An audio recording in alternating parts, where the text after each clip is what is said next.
學謙卑，我同阿萬必同兩講，第一件事係不停要話俾自己聽，當你見到任何人都好，你唔會見到一個低下階層嘅人，你眼中係冇任何人係低下階層，每一個人喺你嘅面前都係你嘅 equal 嚟嘅，你徹底解除咗呢個心理障礙，你係同一個同等嘅人，你喺街邊同任何嘅人講嘢，你都係見到個有尊嚴嘅人，用對等嘅態度同佢講嘢。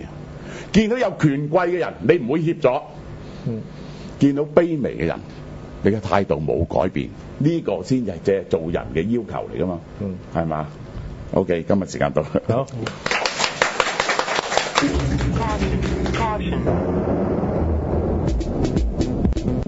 香港人講咁講自由嘅，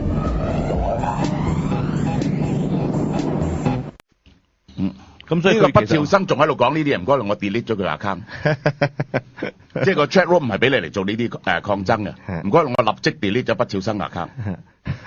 邊個聽到？阿近出嚟，係啦，我整 ban 咗佢 account。班鳩你事咩？飛影搞唔搞啦？好人網呢啲人咧多撚餘嘅真係，即係人網還人網，即係咁樣。咁所以即係我都覺得人網係還人網嘅喎。而家講咩啫？佢未，佢今日先傳㗎嘛。佢而家將會係嘛？你講咩啊？你個冚家鏟，你個冚家！